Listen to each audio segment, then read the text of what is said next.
아담이 아내 하와와 잠자리 했다. 하와가 아이를 가져 가인을 낳고는 내가 여호와의 도움으로 산의 아이를 얻었구나 하고 말했다. 또 가인의 아우 아벨을 낳았다. 아벨은 양치기가 되고 가인은 농사꾼이 되었다. 그러던 어느 날 가인은 땅의 열매 가운데 얼마를 여호와께 예물로 바쳤다.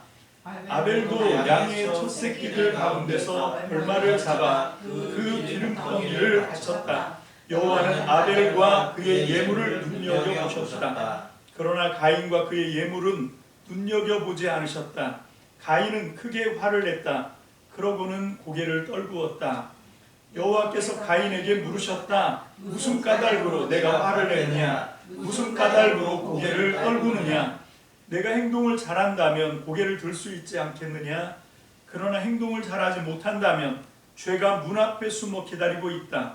너에게로 죄의 욕구가 향하고 있더라도 넌 이겨내야 해. 가인이 자기 아우 아벨에게 나가자고 했다. 이르자 가인은 자기 아우 아벨에게 달려들어 그를 때려 죽였다. 여호와께서 가인에게 물으셨다. 너의 아우 아벨은 어디 있느냐? 가인이 대답했다. 몰라요. 제가 아우를 지키는 사람인가요? 여호와께서 말씀하셨다. 내가 무슨 짓을 한 거냐? 들어보아라. 내 아우의 피가 땅에서부터 나에게 소리치고 있구나. 이제 너는 땅에서부터 저주를 받았다. 땅이 입을 벌려 내 아우의 피를 너의 손에서부터 받아 마셨구나. 내가 땅을 갈아도 땅이 너에게 열매를 더는 내주지 않을 것이다. 너는 땅에서 이리저리 떠돌아다녀야 할 것이다. 가인이 여호와께 아뢰었다. 제가 받을 벌이 너무 무거워 참아낼 수 없군요. 오늘 당장 땅 위에서 저를 내쫓으시는군요. 저로서는 주님의 얼굴을 피해 땅에서 이리저리 떠돌아다닐 텐데 저를 만나는 사람마다 저를 때려 죽이려 들겠지요. 여호와께서 말씀하셨다. 그렇지 않다. 가인을 죽이는 사람은 누구든 7배로 안갚음당할 것이다. 여호와께서는 가인에게 표를 하나 해두어 만나는 사람이 누구든 그를 쳐 죽이지 못하게 하셨다.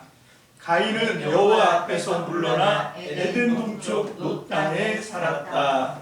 아멘. 기도합니다. 살아계신 주님, 거룩하신 우리 아버지, 오늘 우리가 2025년 이제 한 해를 다 마감하고 마무리, 이제 52번째 주일 예배를 드리면서 하나님, 오늘도 우리가 주님의 말씀을 사모하여 주님께 마음과 정성을 다하여 하나님 앞에 섰습니다. 하나님, 오늘 우리에게 허락하신 귀한 생명의 말씀을 우리가 들을 수 있도록 하나님 은총 베풀어 주시옵소서.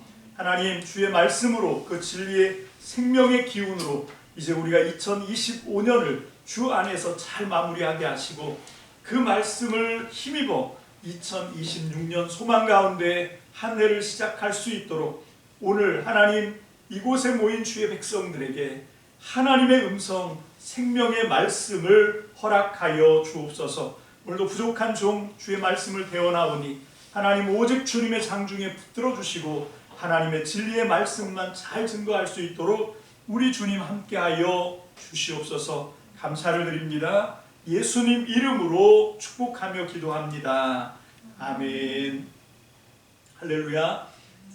오늘 이제 우리 4장 말씀 함께 나누는데요. 3장 끝부분 에덴 동산에서 쫓겨나는 그 이야기는 제가 생략을 했습니다. 이게 창세기가 50장까지 있어가지고 지금은 이제 앞부분이라서 중요해서 이렇게 하지만 좀 많이 건너뛰는 거 아닌가 이런 생각이 좀 들게 그렇게 할 겁니다. 왜냐하면 이거 빨리빨리 하고 해야 하더라도 여러분들이 따로 좀 성경을 찬찬히 집에서 좀 읽어보시면 좋겠습니다. 그렇게 해서 우리 함께 이 창세기의 말씀을 통해서 2025년 잘 마무리하고 2026년도 이 하나님의 말씀으로 한 해를 소망 가운데 열어젖히는 그런 귀한 은혜의 자리에 이 창세기의 말씀이 쓰임받는 창세기의 말씀이 정말로 생명이 되는 귀한 은혜가 있게 되시기를 주님의 이름으로 축복합니다. 축복합니다. 아멘. 먼저 우리 창세기 3장 24절 한번 보겠습니다. 창세기 3장 24절입니다.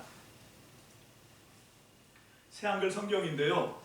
이게 창세기 3장 마지막 절입니다. 다 같이요. 시작. 하나님이 사람을 내쫓으시고는 에덴 동산의 동쪽에 흙들과 번쩍이는 칼날을 두셨다.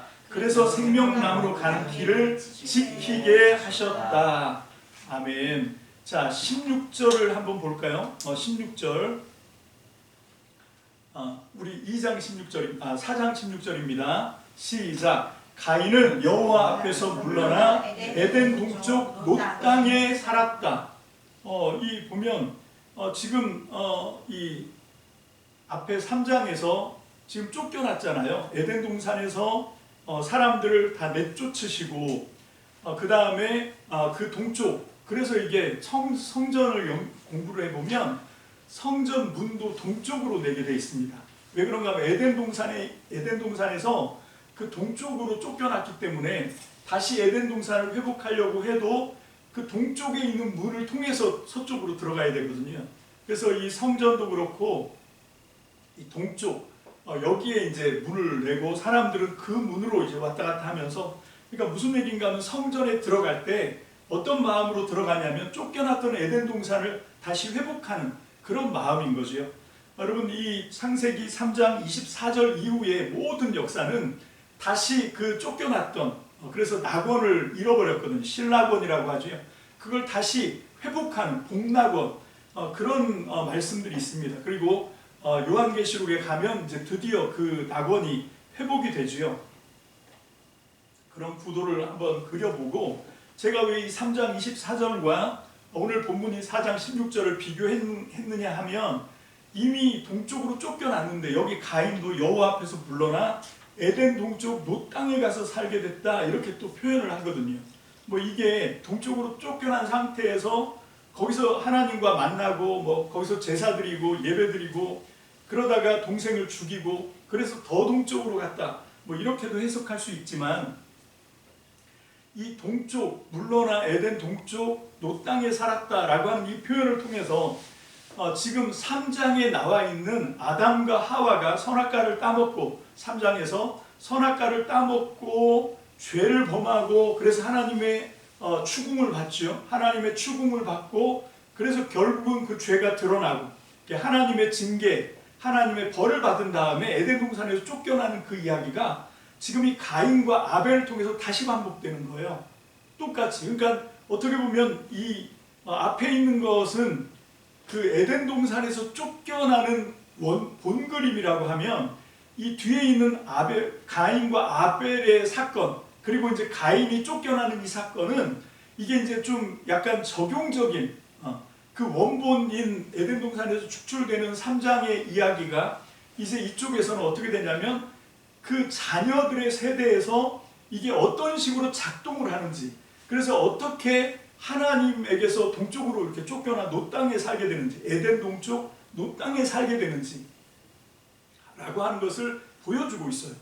여러분, 그래서 우리도 어떻게 보면 이 하나님에 의해서 만들어진 아담의 후손이거든요. 그 아담의 모든 후손들도 역시 마찬가지로 자기 삶에서 이런 똑같은 경험들을 할 수 있게 되는, 그러니까 여기 굉장히 이 적용적인 말씀이 오늘 우리가 배우는 말씀이다 라고 하는 것입니다. 저는 2025년을 마감하면서 이 말씀이 저와 여러분들에게 굉장히 중요한 하나님의 말씀으로 다가오게 되시기를 간절히 소망하는 마음으로 이 말씀을 준비했습니다. 자, 오늘 이 말씀은 좀 이렇게 보면 이 새한글 성경에는 제목이 항상 달려 있거든요. 제목에 뭐라고 되어 있냐면 가인이 아벨을 죽이다, 이렇게 제목을 달고, 그 다음에 4장 1절부터 오늘 16절까지 우리가 본문을 함께 살펴보게 되는데요. 자, 이게 또 굉장히 많은 단락, 11단락으로 나누어질 수가 있어요. 단락 부분을 하자면, 먼저 첫 번째는 그렇게 쫓겨난 아담과 하와가 아들을 낳죠. 2명의 아들을 낳는 이야기, 그게 1절에서 2절 앞부분까지입니다. 제가 한번 읽어보면, 아담이 아내 하와와 잠자리했다. 하와가 아기를 가져 가인을 낳고는 내가 여호와의 도움으로 산의 아이를 얻었구나 하고 말했다. 또 가인의 아우 아벨을 낳았다. 여기 요게 이제 두 아들을 낳는 얘기죠. 가인과 아벨을 낳는 얘기입니다. 여기서 보면 가인이라고 하는 아들의 이름은 얻었다, 받았다 그런 이름이거든요. 하나님이 도와주셔서 내가 사내 아들을 얻었다. 그 얻었다 할 때 이게 가인입니다. 그렇게 해서 두 아들을 낳고 두 번째 단락은 4장 2절 나머지 부분이죠. 거기에 보면 아벨과 가인의 직업이 나옵니다. 먼저 아벨을 먼저 얘기하죠. 아벨은 양치기가 되고 가인은 농사꾼이 됩니다. 그리고 이제 세 번째 이 예배를 드립니다. 하나님 앞에 예물을 바치고 제사를 드리는데 그게 4장 3절에서 4절 앞부분까지예요. 제가 한번 또 읽어보면 그러던 어느 날 가인은 땅의 열매 가운데 얼마를 여호와께 예물로 바쳤다. 가인이 먼저 제사를 드려요. 가인이 먼저 하나님 앞에 예물을 바칩니다. 그리고 4절에 보니까 아벨도 양의 첫 새끼들 가운데서 얼마를 잡아 그 기름덩이를 바쳤다. 자, 이게 이제 하나님께 제사를 드리는, 하나님께 예물을 바치고 제사를 드리는 그 장면입니다. 그게 4장 3절에서 4절 앞부분이에요. 나머지 4절 뒷부분부터 5장 앞부분이 뭐냐면 하나님이 그 제사를 받으시고 하나님이 어떻게 반응하시는가 라고 하는 것을 말씀하고 있습니다. 자, 여호와는부터 한번 읽어봅니다. 다 같이요. 4장 4절 뒷부분입니다. 여호와는 시작. 여호와는 아벨과 그의 예물을 눈여겨보셨다. 그러나 가인과 그의 예물은 눈여겨보지 않으셨다. 이게 눈여겨봤다라고 하는 히브리어 단어를 우리 한글 성경에서는 연락하셨다, 받으셨다. 그게 그런 의미이기도 해요. 그래서 여기 새 한글 성경에는 그 원어의 의미 그대로 그냥 하나님이 주목해서 보시는 거예요. 아벨이 제사를 드리는 걸 하나님이 너무 흡족해 하시면서 이렇게 바라다 보신. 여러분 이게 하나님이 그 제사와 예물을 기쁘시게 여기셨다라고 하는 얘기죠. 그런데 가인의 예물은 하나님이 안 쳐다보세요. 안 보셔. 여러분 이건 무슨 얘기인가 하면 안 받는다는 얘기죠. 그 가인도 그 가인이 드리는 제사도 하나님의 눈에 들지 않습니다. 하나님이 그걸 좋게 보시지 않는 거죠. 자, 그렇게 하나님의 반응. 그러자 이제 그 하나님이 그렇게 한 거에 대한 가인의 반응이죠. 가인의 반응이 5절 나머지 부분인데 두 가지 반응을 합니다. 가인이 어떤 반응을 하는가? 가인은 크게 화를 냅니다. 그리고 그 다음에 고개를 떨궈요. 여러분 이게 고개를 떨구고 크게 화를 냈다. 이게 두 가지 얘기인데 이게 뒤에 가서 이제 설명을 하겠지만 굉장히 중요한 얘기죠. 그리고 이제 그 다음에 여섯 번째 단락은 4장 6절과 7절인데 이게 이제 하나님이 가인이 그렇게 화를 내고 가인이 고개를 떨구니까 하나님이 찾아가신 거죠. 찾아가셔서 하나님이 말씀하십니다. 이게 굉장히 중요합니다. 여러분 우리는 제사보다 중요한 게 하나님의 말씀에 순종하는 거거든요. 우리 사무엘상 15장 22절에 보면 그 사울이 하나님의 명령을 받지도 않은 상태에서 하나님이 하라고도 하지 않았는데 자기가 그냥 알아서 제사를 드렸거든요. 그러다가 사무엘에게 책망받는 이야기, 그 가운데 사무엘이 하는 말이 사무엘상 15장 22절 말씀인데 그 굉장히 유명한 말씀이죠. 사무엘이 이르되 여호와께서 번제와 다른 제사를 그의 목소리 청종하는 것을 좋아하신 같이 좋아하시겠습니까? 순종이 제사보다 낫고 듣는 것이 순양의 기름보다 낫습니다. 라고 이제 말을 합니다. 그러니까 가인이 드린 제사를 왜 하나님이 안 받으셨냐? 왜 아벨의 제사만 받았냐? 여기에 대한 몇 가지 이제 분분한 얘기가 있는데 두 가지로 간추려 보면 그거예요. 첫 번째, 제물이 틀렸다라고 하는 거죠. 옛날에 그런 설명들을 많이 했는데 많은 설교가들이 피가 없는 제물을 드려서 하나님이 안 받았다 뭐 이런 얘기를 하거든요. 근데 우리 제사 레위기의 1장부터 공부를 해보면 2장에서 피 없는 제사도 하나님이 정해놓으신 제사예요.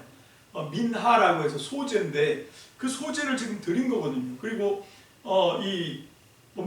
그 4장 2절 뒷부분에 보니까 가인은 농사꾼이에요. 그러니까 이 아벨은 양치는 양치기고, 그러니까 당연히 자기가 농사에서 얻은 소산을 가지고 제사를 드렸거든요. 그리고 이거는 그 아벨이 형이 하는 걸 보고 따라하거든요. 형이 먼저 하나님 앞에 가서 예물을 드리고 제사를 먼저 드립니다.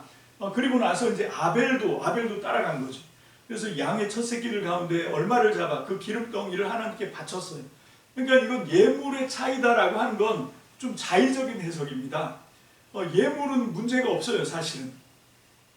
근데 두 번째 해석, 저도 이제 그걸 추구하는 해석인데 뭐냐면 하나님은 예배만 받으시는 분이 아니에요. 그 예배를 누가 드리냐, 이게 중요한 거죠. 여러분, 예물만 받으시는 분이 아니라 그 제사 예물을 누가 바치냐 하는 걸 보시는 거예요. 이게 정말 중요합니다. 그래서 하나님이 왜 아벨의 제물은 받으시고 아벨의 예물과 제사는 받으시고 가인의 예물과 제사는 안 좋게 거부하셨냐라고 하면 그것은 문제는 제사나 제물에 있는 게 아니에요. 문제는 제사나 예물에 있는 게 아니라 누구에게 있냐면 아벨과 가인, 그 사람들에게 있는 겁니다. 여러분, 이게 성경 전체와 맥을 같이 해요. 이게 히브리서에 보면 먼저 우리 참고 성구에 보면 히브리서 11장 4절이 이걸 설명을 해주고 있거든요. 11장 4절 시작. 믿음으로 아벨은 가인보다 더 나은 제사를 하나님께 드림으로 의로운 자라 하시는 증거를 얻었으니 하나님이 그 예물에 대하여 증언하심이라. 그가 죽었으나 그 믿음으로써 지금도 말하느니라. 아멘. 그 히브리서 11장에 왜 하나님이 가인을 거절하시고 아벨은 받아주셨냐? 왜 가인의 제사, 제물은 눈여겨보지 않으시고 왜 아벨의 제사와 예물은 하나님이 기쁘게 받으셨는가? 그 차이는 뭐냐면 믿음이었다는 거죠. 그 믿음으로 아벨이 가인보다 나은 제사를 드릴 수 있었던 거지. 여러분, 그 나은 것이 무슨 제사 형식이나 아니면 제물이나 여기가 판가름이 되는 것이 아니라는 거예요. 여러분, 말라기 1장 10절에 보면 여기 그 정신을 아주 잘 말씀하고 있습니다. 말라기 1장 10절입니다. 시작. 만군의 여호와가 이르노라. 너희가 내 제단 위에 헛되이 불사르지 못하게 하기 위하여 너희 중에 성전문을 닫을 자가 있었으면 좋겠노라. 내가 너희를 기뻐하지 아니하며 너희가 손으로 드리는 것을 받지도 아니하리라. 왜 그렇게 말씀하십니까? 너희가 와서 아무리 천천만만의 소와 양과 순념소와 이런 걸 갖다가 불사라 나한테 바친다 하더라도 난 역겹다는 거예요. 난 싫다는 겁니다. 누가 좀 저 문 좀 걸어 잠갔으면 좋겠다. 성전 문을 걸어 닫아서 아무도 못 들어오게 좀 했으면 좋겠다. 이렇게 말씀을 하시는 거죠. 그 이유가 뭡니까? 이사야서 1장 10절로 17절 우리 다 함께 한 목소리로 합독합니다. 시작. 너희 소돔의 관원들아 여호와의 말씀을 들을지어다. 너희 고모라의 백성아 우리 하나님의 법에 귀를 기울일지어다. 여호와께서 말씀하시되 너희의 무수한 재물이 내게 무엇이 유익하뇨? 나는 순양의 번제와 살찐 짐승의 기름에 배불렀고 나는 수송아지나 어린 양이나 순념소의 피를 기뻐하지 아니하노라. 너희가 내 앞에 보이로니 이것을 누가 너희에게 요구하였느냐? 내 마당만 밟을 뿐이니라. 헛된 재물을 다시 가져오지 말라. 분향은 내가 가증히 여기는 바요. 월삭과 안식일과 대회로 모이는 것도 그러하니 성례와 아울러 악을 행하는 것을 내가 견디지 못하겠노라. 내 마음이 너희의 월삭과 정한 절기를 싫어하나니 그것이 내게 무거운 짐이라. 내가 지기를 곤비하였느니라. 너희가 손을 펼 때에 내가 내 눈을 너희에게서 가리고 너희가 많이 기도할지라도 내가 듣지 아니하리니 이는 너희의 손에 피가 가득함이라. 너희는 스스로 씻으며 스스로 깨끗하게 하여 내 목전에서 너희 악한 행실을 버리고 행악을 그치고 선행을 배우며 정의를 구하며 학대받는 자를 도와주며 고아를 위하여 실언하며 과부를 위하여 변호하라 하셨느니라. 아멘. 여러분, 제사를 드리는 것보다 중요한 건 누가 제사를 드리냐는 거예요. 그 제사 드리는 사람이 정말 하나님을 두려워하고 그리고 또 사람들을 섬기는 그런 자리에 있지 않으면서 아무리 기가 막힌 예물을 드리고 월삭으로 모이고 안식일과 대회로 모이고 그렇게 하는 거 나는 절대 안 반갑다는 거죠. 그거는 그냥 이 문턱이 닳도록 교회를 왔다 갔다 해도 마당만 밟는 거다. 하나님을 만날 수 없는, 지금 이 가인이 예물을 드렸는데 왜 하나님이 안 받으셨는지, 하나님이 원하는 건 그 제사를 드리기 전에 가인이 어떤 삶을 사는 사람이냐, 아벨이 어떤 사람이냐, 이거를 중요하게 생각한다라고 하는 것입니다. 그럼 미가서 6장 6절로 8절도 똑같은 말씀이죠. 6장 6절로 8절입니다. 개역 개정으로 봅니다. 시작. 내가 무엇을 가지고 여호와 앞에 나가며 높으신 하나님께 경배할까? 내가 번제물로 1년 된 송아지를 가지고 그 앞에 나아갈까? 여호와께서 천천의 순양이나 만만의 강물 같은 기름을 기뻐하실까? 내 허물을 위하여 내 맏아들을 내 영혼의 죄로 말미암아 내 몸의 열매를 드릴까? 사람아, 주께서 선한 것이 무엇임을 내게 보이셨나니 여호와께서 내게 구하시는 것은 오직 정의를 행하며 인자를 사랑하며 겸손하게 내 하나님과 함께 행하는 것이 아니냐. 아멘. 이게 중요하다는 거죠. 정의를 행하고 그 다음에 인자를, 사람을 사랑하고 겸손하게 하나님과 함께 동행하는 삶, 이게 중요한 겁니다. 이렇게 사는 사람이 하나님 앞에 제사를 드리고 예물을 가져올 때 하나님이 그 예물을 눈여겨보시고 그 사람이 드리는 제사를 기쁘게 받으신다는 거죠. 여러분, 이게 그냥 삶은 개차반으로 살면서 그거를 그냥 땜빵하기 위해서 그걸 어떻게 좀 그냥 덮어버리기 위해서 드리는 제사, 그런 거 하나님이 애초부터 허용하지 않았다라고 하는 걸 인류의 시초인 아담과 하와, 그 몸에서 나온 두 아들 가인과 아벨의 그 제사와 예물 드림을 통해서 하나님이 처음부터 이렇게 딱 박아놓으신 거죠. 그리고 마지막 구약 뚜껑을 닫는 말라기서에도 똑같은 말씀을 하는 거예요. 차라리 누가 좀 점은 좀 닫아라. 삶을 개차반으로 살면서 그 대신 예물과 제사로 눈가림을 하려고 하는 거기에 하나님은 절대로 속아 넘어가지 않는다라고 하는 것입니다. 하나님은 우리가 하나님 앞에 나아갈 때 그 이전에 우리의 삶이 어떤지, 우리의 됨됨이가 어떤지, 이 미가서가 말씀하고 있는 것처럼 하나님은 오직 정의를 행하며 그리고 인자를 사랑하며 겸손하게 하나님과 동행하는 사람, 이게 하나님의 말씀을 듣는 거거든요. 아까 그 사무엘이 사울 왕에게 했던 말씀처럼 하나님은 제사보다 하나님의 말씀을 청종하는 것, 하나님의 말씀을 듣고 따라 사는 삶, 이걸 중요하게 생각한다는 겁니다. 순종은 제사보다 낫고 하나님의 말씀을 듣고 그대로 따라 사는 삶이 그렇게 순양의 기름을 바치는 것보다 훨씬 더 중요하다라고 하는 것을 말씀하고 있죠. 여러분, 예수님도 똑같은 말씀을 하시죠. 하나님 앞에 예물을 드리려고 하다가 누구한테 이 원한 맺은 게 있다고 하는 것을 깨닫게 되면 가서 먼저 그걸 풀어야 된다고 말씀하십니다. 누구에게 품값을 주지 않고 품삯을 떼먹고 그래서 누가 원망하고 그러면 하나님은 그 예배를 받지 않으신다라고 말씀하고 있는 것이죠. 오늘날 우리 보면 한국교회 특별히 예배에 굉장히 목숨을 걸고 예배를 중요하게 주장하시는 분들이 있어요. 물론 맞습니다. 예배가 중요하죠. 그런데 예배보다 더 중요한 게 뭐냐면 삶이다라고 하는 거예요. 어떤 삶이라고요? 정의를 행하고 인자를 사랑하고 그리고 겸손하게 하나님과 함께 동행하는 삶을 사는 그런 이 사람이 하나님 앞에 제사를 드리고 예물을 가져갈 때 하나님은 그 예물도 기뻐하시고 그 사람이 드리는 제사도 기뻐하시고 그 사람을 하나님이 받아주신다라고 하는 것을 우리가 잘 볼 수가 있습니다. 자, 다시 이제 창세기 이 5장으로 4장으로 다시 돌아와서 5절부터 다시 봅니다. 5절. 가인이 크게 화를 내요. 왜 화를 냅니까? 여러분, 이게 이 앞에 보면 3장에 그 여자가 3장 6절에 보니까 그 세 가지 동작이 나옵니다. 그 뱀의 유혹에 빠져가지고 3장 6절 여기 올려놨으면 좋겠는데 뭐 다 아실 거예요.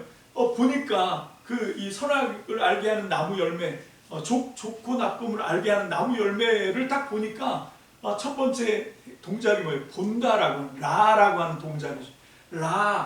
그게 본다라고 하는 겁니다. 이게 딱 보니까 어떻게 되냐면 좋더라, 토브, 좋았더라는 거예요. 지혜롭게 할 만큼 탐스럽고 그리고 굉장히 먹음직하고 보암직하고 이게 이제 토부죠. 그 다음에 또 마지막으로 그래서 그 열매를 취합니다. 이 취해서 먹죠. 이 세 가지 동작. 보고, 그 다음에 좋게 여기고, 그 다음에 취해서 먹는. 그게 이 죄의 세 가지 행동인데 지금 여기 가인도 똑같습니다. 가인이 하나님 앞에 예물을 드리면서 어떤 걸 기대했을까요? 이 아벨의 제물과 제사처럼 하나님이 자기가 바치는 예물도 눈여겨보시고 제사도 기쁘게 받아주시기를 원했습니다. 이게 이제 자기가 바라는 거죠. 근데 하나님이 그렇게 반응하지 않아요. 그러니까 어떻게 합니까? 화를 냅니다. 이건 무슨 얘기입니까? 하나님과의 관계에서 내가 하나님을 마음대로 조종하는 거죠. 아니 어떻게 하나님이 내가 드리는 제사를 안 받을 수 있어? 라고 생각하는 거예요. 그러면 이게 벌써 주객이 전도된 겁니다.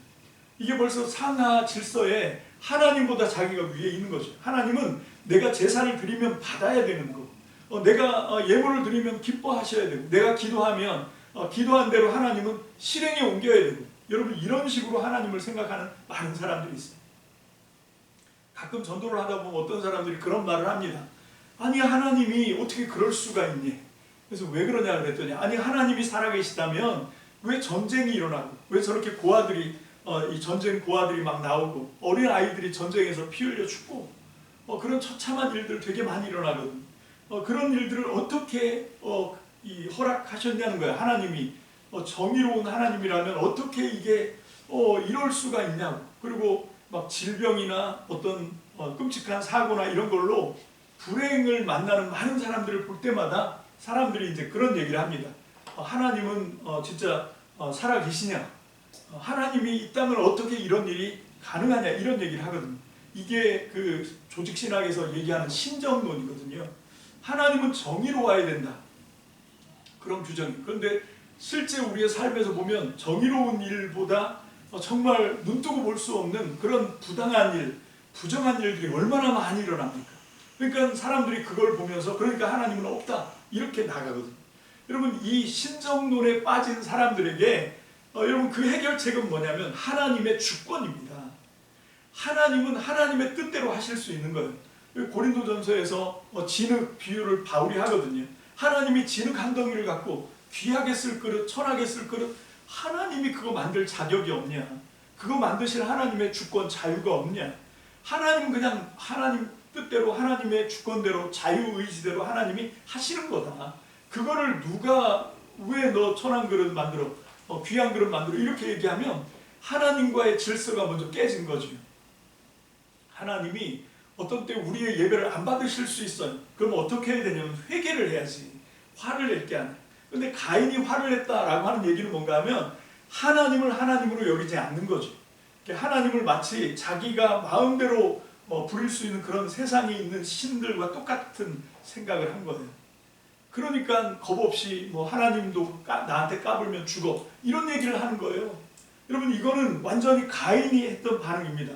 크게 화를 내는 거죠. 그리고 그 다음에 고개를 떨구었다. 이건 무슨 얘기입니까? 여러분 하나님이 사람을 지을 때 눈을 이 머리에다가 이렇게 박아 놓으셨죠. 그리고 또 사람은 척추가 꼿꼿하게 서서 직립보행을 합니다. 그래서 이 짐승들은 보면 사족보행을 하는 짐승들은 어쩔 수 없이 땅을 쳐다봐야 되는 그런 운명이지만 사람은 그렇게 하나님의 이 신체 구조에 따라서 우리 하나님을 바라보도록 만들어져 있는 거예요. 하늘을 바라보도록. 그러니까 땅만 바라보는 것이 아니라 고개를 떨구어서 땅만 바라보는 인생이 아니라 우리는 땅을 벗어나서 하나님 계신 그 하늘을 바라볼 수 있는 그런 존재로 하나님이 만들어 놓으셨는데 이 한 번의 사건으로 어떻게 합니까? 완전히 이제 하나님에 대한 기대를 접었다라고 하는 것이 이거죠. 그래서 하나님이 물으십니다. 자, 먼저 4장 6절 7절 다 같이 봅니다. 시작. 여호와께서 가인에게 물으셨다. 무슨 까닭으로 내가 화를 내느냐? 첫 번째 질문. 두 번째, 무슨 까닭으로 고개를 떨구느냐? 하나님이 이렇게 물어보십니다.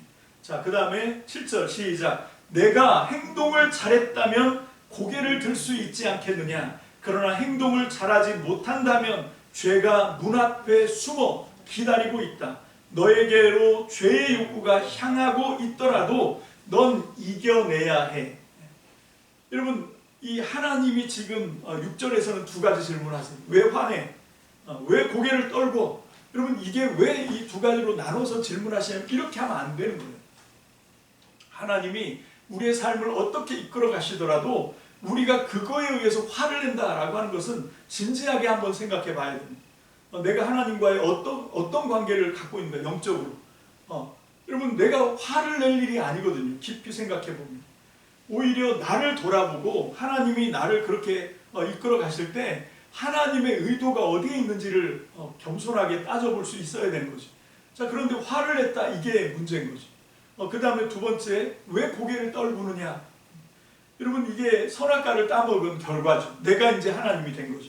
그러니까 하나님도 자기 마음대로 하나님이 이렇게 해야 되는데 왜 내가 원하는 대로 안 하지? 이렇게 판단할 수 있는 이게 하나님이 선악을 알게 하는 나무 열매를 만드시고 그 인간이 그걸 먹었을 때 우리가 생략한 그 3장에 보면 저들이 선악을 알게 하는 나무 열매를 따먹고 우리들 중 하나와 같이 됐다 이렇게 얘기하거든요. 여러분 이게 교만이에요. 여러분 우리는 항상 하나님이 우리의 주인이십니다. 항상 하나님이 우리를 만드신 분이에요. 그래서 항상 그 말씀을 들을 수 있는 그런 겸손함이 있어야 돼요. 그래서 미가서 아까 6장 8절에 정의를 행하며 인자를 사랑하며 그 다음에 뭡니까? 겸손하게 하나님과 동행해야 되는 거예요. 근데 교만해서 내가 하나님이 하실 일을 내가 재단하는 거죠. 하나님이 이렇게 하면 안 되고 저렇게 하면 안 되고 이런 식으로. 그럼 그래서 이게 결국은 하나님께 화를 내는 행동으로 나오고 그 다음에 고개를 떨구는 행동으로 나오고 이 두 가지 공통점은 뭐냐면 선악과를 따먹고 하나님과 우리 중에 하나와 같이 된 거죠. 하나님처럼 된 거예요. 여러분 이걸 항상 우리가 경계해야 합니다. 두렵게 생각해야 돼요. 그 자리에 앉으면 그건 완전히 멸망의 자리고 죽을 자리인 거죠. 그래서 하나님이 7절에 내가 행동을 잘한다면 이라고 할 때 그 행동을 잘한다면 이라고 하는 것이 아까 우리 살펴본 것처럼 이 정의를 사랑하고 정의를 행하고 인자를 사랑하고 겸손히 하나님과 동행하고 뭐 이걸 얘기할 수도 있지만 한 가지로 압축을 하라고 하면 선악과 따먹기 이전으로 가야 된다는 거죠. 하나님이 하시는 일은 무조건 다 맞는 거예요. 다 잘하시는 거예요. 여러분 하나님이 하시는 일은 무조건 틀린 일이 아닙니다. 하나님은 항상 선하시고 항상 옳으시고 여러분 이 관계가 굉장히 중요하죠. 그렇게 7절에 하나님에 대한 하나님을 하나님으로 인정하는 여러분 이걸 하면 왜 고개를 들을 수 없냐 그 얘기를 하는 거죠. 그러면 우리가 하나님을 항상 기대할 수 있는 거예요. 항상 하나님을 바라볼 수 있는 것입니다. 그러나 행동을 잘하지 못하면 무슨 얘기입니까? 교만해서 내가 하나님이 되면 그래서 하나님도 이렇게 해야 되고 저렇게 해야 되고 라고 하는 생각이 내 안에 있으면 죄가 문 앞에 숨어서 기다리고 있는 거예요. 여러분 항상 내 안에 죄가 깔려 있게 되는 것입니다. 그 죄의 욕구가 우리에게로 향하게 됩니다. 여러분 그렇더라도 이걸 이겨내야 된다라고 하나님이 말씀하고 있습니다. 자, 그런데 가인은 하나님의 말씀을 전혀 귀담아 듣지 않아요. 자기 안에 문제가 있다고 생각하지 않습니다. 가인은 어떤 생각을 합니까? 이게 굉장히 중요한 문제예요. 오늘 말씀의 핵심이라고 할 수 있습니다. 가인은 어떤 생각했냐면 저놈만 없으면 아벨 저놈만 없어지면 하나님이 내 제사를 받을 거라고 생각하는 거예요. 지금 하나님이 설명해 줬잖아요. 네 행동이 잘한 거면 고개를 떨굴 일이 없고 화를 낼 일이 없고 네가 지금 문제는 네 안에 있어 라고 얘기하는 거예요. 죄의 유혹이 네 앞에 있고 네 문 앞에서 기다리고 있고 너는 이거를 죄의 욕구가 너에게로 향하더라도 그걸 이겨내야 된다라고 얘기했는데 그렇게 하지 않고 어떻게 하냐면 아벨을 끌고 나가서 돌로 쳐서 죽입니다. 이것이 가인의 행동이죠. 4장 8절 창세기 4장 8절 다 같이 봅니다. 시작.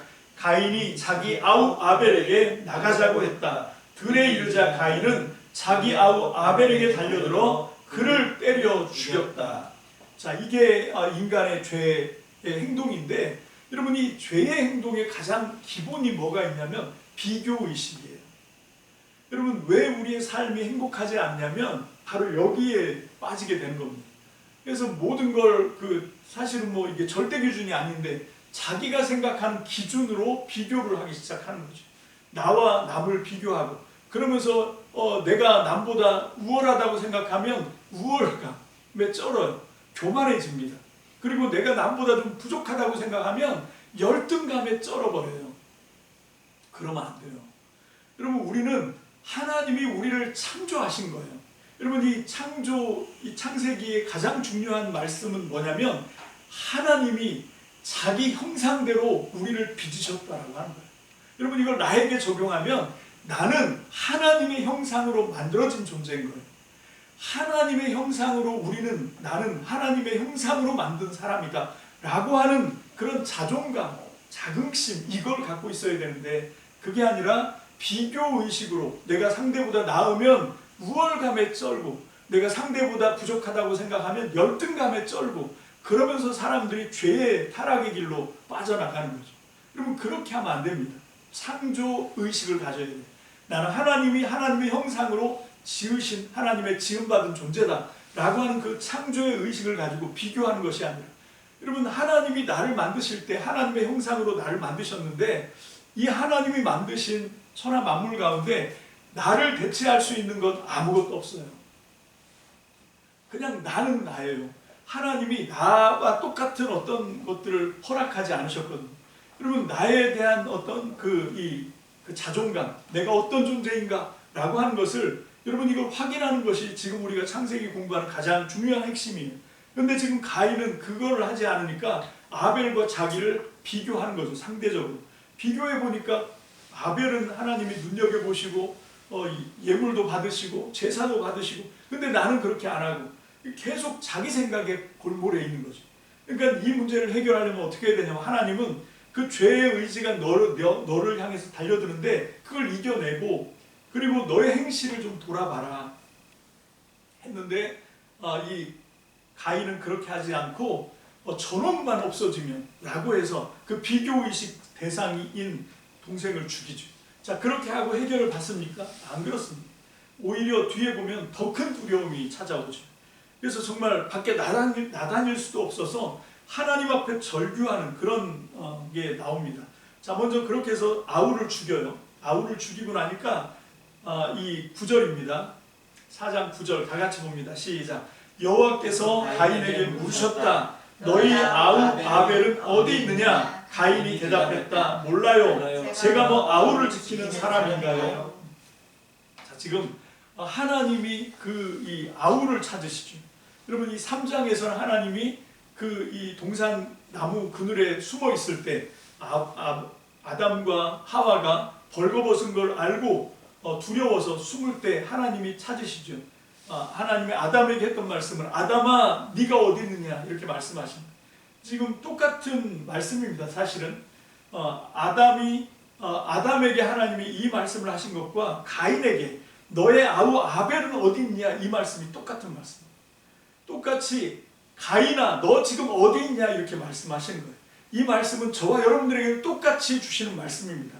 너 지금 어디 있냐? 여러분, 지금 그 말씀의 이 가인에게 들려온 말씀의 의미는 뭐냐면 네 아우 아벨 어디 있냐 이 말씀을 하셨는데 죽여놓고 시침이 뗀다, 물론 이런 의미도 있지만 가인에게 이 문 앞에 도사리고 있는 죄의 그 가장 중요한 통로는 아우 아벨이었어요.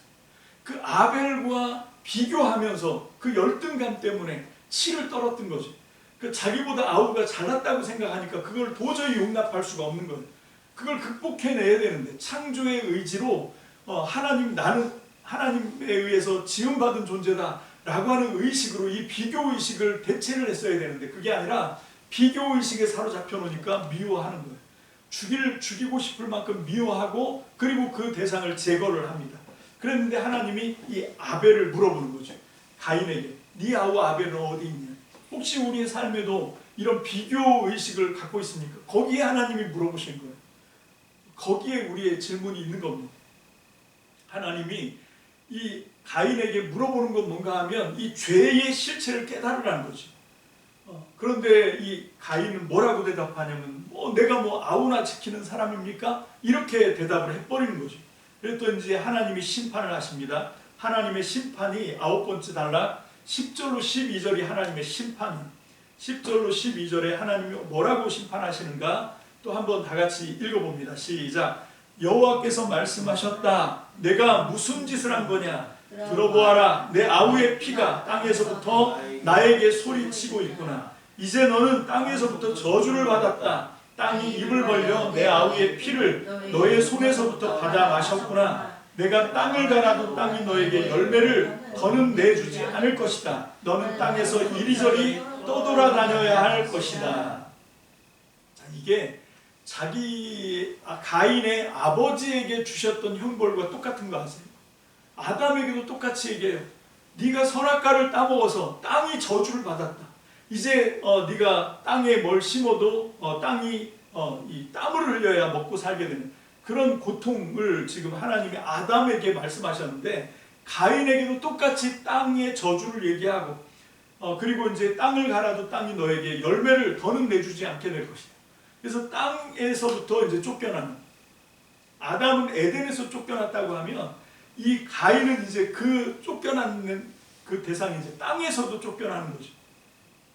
자, 그래서 이리저리 떠돌아다녀야 될 것이다. 그게 롯이라고 하는 이름이에요. 롯. 그래서 그 한 곳에 정착할 수 없고 떠돌아다녀야 되는 그런 운명에 처하게 됐다라고 하는 것이죠. 그랬더니 이제 그때서야 가인이 호소를 합니다. 하나님 앞에 13절, 14절 4장 다 같이 봅니다. 시작. 가인이 여호와께 아뢰었다. 제가 받을 벌이 너무 무거워 참아낼 수 없군요. 오늘 당장 땅 위에서 저를 내쫓으시는군요. 저로서는 주님의 얼굴을 피해 땅에서 이리저리 떠돌아다닐 텐데 저를 만나는 사람마다 저를 때려 죽이려 들겠지요. 여러분, 이게 좀 약간 곁길로 갈 수 있는 얘기인데 최대한 좀 조심하면서 한번 얘기를 해보면, 이거를 과학이라고 이 본문을 과학의 관점에서 보면 이거 말이 안 되는 거죠. 왜냐하면 지금 인류는 누구밖에 없습니까? 아담과 하와, 그리고 가인과 아벨, 이 딱 4명밖에 없잖아요. 자기를 낳아주는 엄마 아버지가 자기를 때려 죽일 리는 없고, 그죠? 또 자기를 죽일 수 있는 어떻게 보면 유일한 존재가 아벨인데, 아벨은 방금 전에 자기 손으로 해치웠잖아요. 그럼 아무도 자기를 어떻게 볼 존재가 없는 거 아닙니까? 자, 그러니까 이거는 과학의 장르로 보면 안 되는 얘기예요. 이건 철저하게 하나님 관점에서 봐야 되는 이야기고, 이 장르는 또 어떤 장르인가 하면 역사물이라고 하는 거죠. 지금 이걸 누가 썼냐면 모세가 쓴 거고요. 그리고 모세가 누구를 위해서 썼냐면 출애굽한 이스라엘 백성들, 이제 광야 40년을 통과하고 나면 가나안 땅에 들어가서 하나님 나라 백성으로 살아내야 되는 그 사람들에게 우리가 하나님과 함께 산다는 것, 하나님을 모시고 산다는 것이 어떤 의미인가를 지금 얘기를 해주고 있는 거예요.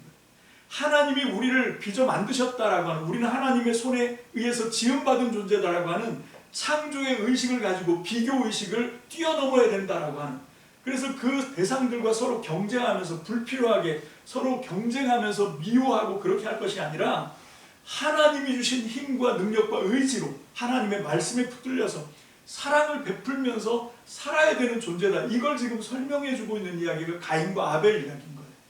그러니까 지금 비교 의식에 의해서 상대방을 어떻게 했습니까? 때려 죽였잖아요. 그렇게 하고 난 다음에 두려워해야 되는 건 뭐지? 내가 힘을 가한 만큼, 이게 이제 또 과학의 원리인데, 작용이 있으면 반작용이 오는 거죠. 그러니까 내가 상대에게 피해를 흘리게 했으면 상대도 나에게 피해 복수를 할 거 아닙니까? 그래서 이 복수는 끝이 없는 거예요. 그래서 두 가문이 서로 비교 의식으로 서로 경쟁을 하다가 먼저 이쪽에서 A 가문에서 B 가문을 완전히 도륙을 내. 그러면 몇 년이 지나면 이 B 가문에서 살아남은 어떤 한 사람이 또 힘을 키워가지고 A 가문에 피해 보복을 하잖아요. 그럼 피는 피를 낳고 더 큰 피, 더 큰 보복을 낳지. 이건 끝이 없는 거예요. 이걸 끝내려고 하면 어떻게 해야 되냐? 하나님이 주신 그 말씀으로, 사랑으로 이걸 모든 걸 해결할 수 있는 거죠. 더 이상 피해 복수를 끝이고 하나님의 사랑으로 이걸 다 덮을 수 있는, 여러분, 그런 걸로 지금 이 가인의 호소를 들어봐야 됩니다. 가인이 호소를 해요. 내가 무섭습니다. 왜냐하면 자기가 저질러 놓은 일이 있거든요. 근데 참 놀라운 일이죠. 마지막 단락입니다. 하나님의 보호 약속이에요. 15절, 16절 다 같이 봅니다. 시작. 여호와께서 말씀하셨다. 그렇지 않다. 가인을 죽이는 사람은 누구든 7배로 안갚음 당할 것이다. 여호와께서는 가인에게 표를 하나 해두어 만나는 사람이 누구든 그를 서죽이지 못하게 하셨다. 사실 이제 16절은 얘기가 다 끝나고 난 다음에 마지막 마무리 같은 말씀인데 뭐냐면 여호와 앞에서 물러나서 에덴 동쪽 놋땅에서 살았다. 이 놋땅이라고 하는 것이 뭐냐면 유리하다, 방황하다 그런 뜻이에요. 그러니까 아까 가인이 자기 동생을 쳐 죽인, 그래서 그 피가 땅이 그 피를 받아 마시고 땅이 호소를 하죠. 땅에 스며들었던 아벨의 피가 하나님 앞에 호소를 합니다. 억울하다고, 원한을 갚아달라고. 그랬더니 하나님이 그걸 받으시고 이제 하나님이 징계를 하신 거예요. 뭐라고 징계를 하셨냐면 이제 더는 땅에 네가 뭘 심어도 땅이 너에게 열매를 주지 않게 될 것이다 라고 하는 그런 벌을 받은 거죠. 그 땅에서 살게 됐다라고 하는 그 마지막 마무리 설명이고요. 중요한 건 15절 한 절이죠. 하나님이 어떻게 말씀하시냐면 가인을 지켜주시는 거죠. 가인을 죽이는 사람은 7배로 안갚음을 당할 것이래요. 여호와께서 가인에게 표를 하나 해두어서 만나는 사람이 누구든 그를 못 건드리게 했다라고 얘기한 것입니다. 자, 여기서 이제 우리의 어떤 그 권선징악, 인과응보, 여기에 우리는 딱 사로잡혀 있기 때문에 이 말씀이 거부가 되는 거죠. 아니 가인이 한 짓이 있는데, 아니 하나님이 가인 편을 들으면 어떻게 합니까? 그러면 하나님은 왜 아벨이 죽임을 당할 때 또 하나님은 도대체 어디서 뭘 하셨습니까? 뭐 이런 생각이 막 들잖아요. 여러분 지금 이 본문 말씀에서 하나님이 이 성경을 읽는 사람들에게, 특히 오늘 이 본문을 가지고 2025년 마지막 주일 예배 말씀으로 듣는 저와 여러분들에게 하나님은 뭐를 보여주시는 걸까요? 뭐를? 그건 뭔가 하면 비록 가인이 자기 동생을 때려 죽인 사람이라 하더라도 가인도 누구라는 거예요? 내가 내 형상을 통해서 만든 내 사람이다 라고 말씀하시는 거예요. 그래서 벌을 내려도 다른 누군가에게 벌을 받는 것이 아니라 하나님이 벌을 내리시고, 그리고 하나님은 벌을 내리시지만 그렇다고 해서 그 사람과의 관계를 완전히 끊는 것이 아니다라고 하는 거죠. 여기에 구원이 있는 거예요. 아담과 하와가 하나님이 먹지 말라고 한 선악과를 따먹고 에덴 동산에서 타락하고 쫓겨날 때도 하나님은 어떻게 하시냐면 가죽옷을 지어 입히셔요. 하나님 그 가죽옷은 뭐냐면 내가 지금은 네가 당장 이렇게 하나님의 말씀에 거역해서 에덴 동산에서 쫓겨나야 되지만 나는 너를 끝까지 포기한 것이 아니다 라고 말씀하시는 거예요. 너와 손절한 것이 아니다. 나는 반드시 너를 구원해낼 것이고 너를 다시 회복할 것이다 라고 하는 것입니다. 여러분 그 3장에서 가죽옷을 지어 입힌 그것이 가인에게 표를 주셨다라고 하는 것과 똑같은 거예요. 여러분 이게 가인과 아담에게만 해당되는 문제가 아니라 하나님의 은총을 받은 저와 여러분들에게도 똑같다는 것입니다. 이걸 믿으시기 바랍니다. 하나님이 아담에게 가죽옷을 지어 입히듯 하나님은 우리에게 똑같은 은혜를 베풀어 주시는 거예요. 우리가 설령 하나님을 거역하고 하나님을 멀리 떠나 죄 가운데 빠져 있더라도 하나님은 그 죄가 우리를 멸망시킬 조건을 만드신 것이 아니라 오히려 그것 때문에 하나님을 더 깊이 깨닫고 하나님의 사랑으로 새롭게 창조될 하나님의 희망의 가능성이 된다라고 하는 것입니다. 뭐 그렇다고 해서 죄를 더 짓자 이렇게 얘기하는 건 아니에요. 그 얘기를 로마서 6장에서 사도 바울이 하는 거예요. 죄가 많은 곳에 은혜가 넘친다고 얘기하는 거예요. 그렇다고 해서 죄를 더 지으라고 강조하는 게 아니라 우리가 이걸 깨달아야 된다는 거예요. 죄가 있더라도 그리스도의 사랑에서 우리를 끊지 못한다는 것입니다. 어떤 것도 그것이 설령 뭐 적신이든 칼이든 기근이든 어떤 것도 그리스도가 우리를 사랑하는 그 관계, 사랑의 관계에 우리가 들어가 있다고 하면 하나님은 그 어떤 상황 속에 던져져 있다 하더라도 반드시 우리를 찾아내어 구원하시고 회복하시고 온전케 하신다라고 하는 것을 말씀하고 있는 거죠. 그래서 여기 이 15절은 4장 15절은 가인에게 하나님이 복음의 메시지를 들려주시는 거예요. 이 사람은 내 사람이다 하고 표를 딱 달아주시는 거죠. 설령 얘가 살인죄를 지었다 하더라도 이 가인을 향하신 하나님의 사랑은 물론 그 앞에서 가인에게 혹독한 벌을 내리시죠. 그래서 가인이 호소를 하는 거예요. 너무 죄가 벌이 셉니다. 사실은 자기 한 거에 비하면 안 그런 것 같이 우리 눈에는 보이는데 어쨌건 심판을 해도 하나님이 하시는 거고 벌을 주셔도 하나님이 주시는 거지만 그 벌과 심판이 하나님의 최종 종착지가 아니라는 거예요. 하나님은 이 세상에 인간을 만드셨을 때 벌 주려고 만드신 게 아닙니다. 지옥의 땔감을 삼기 위해서 만든 게 아니라는 거예요. 하나님이 왜 우리를 만드셨냐면 우리를 통해 하나님의 무궁무진한 사랑을 깨닫게 하시고 그리고 우리를 복되게 하시고 그리고 우리를 구원하시기 위해서 하나님이 우리를 만들고 창조하셨다라고 하는 것입니다. 여러분 이 말씀을 믿으시길 주의 이름으로 축복합니다. 저와 여러분들에게도 똑같습니다. 지금 당장은 앞이 잘 안 보이고 막막하고 소망이 없어 보이고 그래서 정말 팔다리에 힘이 쭉 빠지고 하지만 하나님은 말씀하십니다. 네가 지금 지옥 한가운데 있는 것 같은 그런 절망과 그런 무기력과 거기에 있다 하더라도 너는 내 사람이다. 내가 너를 지었다. 내가 너를 반드시 구원하고 너를 회복할 것이다 라고 하는 하나님의 음성이 바로 이 가인에게 주셨던 표다라고 하는 거예요. 이건 가인에게만 있는 게 아닙니다. 모든 하나님이 택하신 백성들에게 하나님은 동일한 하나님의 약속을 주신 줄로 믿습니다. 할렐루야. 아멘. 그 약속을 붙드시고 2025년 며칠 안 남았지만 그 며칠 안 남은 2025년 잘 유종의 미를 거두시고 그리고 2026년도 우리가 소망할 것은 바로 이거 한 가지밖에 없어요. 가인에게도 표를 주신 하나님, 내게도 하나님의 구원과 사랑을 확신할 수 있도록 하나님 나를 붙들어 주십시오. 여러분 우리를 붙들어 주시는 표가 뭡니까? 예수님의 십자가고 또 예수님이 주신 말씀이고 할렐루야. 말씀과 하나님의 사랑의 흔적들을 가지고 2026년 정말로 소망 가운데 2026년을 출발하시길 주님의 이름으로 축복합니다. 기도합시다. 할렐루야. 주님 감사합니다. 오늘 가인과 아벨 이 두 사람의 제사를 통해서 또 일어났던 많은 일들을 통해서 오늘도 하나님이 나를 향하신 하나님의 음성을 들었습니다. 하나님 정말로 우리가 이 가인의 사건을 통해서 하나님이 오늘을 살아가는 2025년과 2026년이 교차하는 이 시점에서 나를 향하신 하나님의 음성을 각자가 자기의 말씀으로 다 들은 줄 믿습니다. 하나님 그 말씀에 기름 부어주시고 그 말씀이 열매를 맺을 수 있도록 하나님 은총과 은혜로 역사하여 주옵소서. 그래서 한 주간뿐만 아니라 남은 우리의 모든 일생이 하나님의 말씀에 의하여 붙들리고 하나님의 말씀에 의하여 하나님 역사가 일어나는 놀라운 말씀의 주인공들이 다 될 수 있도록 축복하여 주옵소서. 감사를 드립니다. 예수님의 이름으로 축복하며 기도합니다. 아멘. 다 자리에서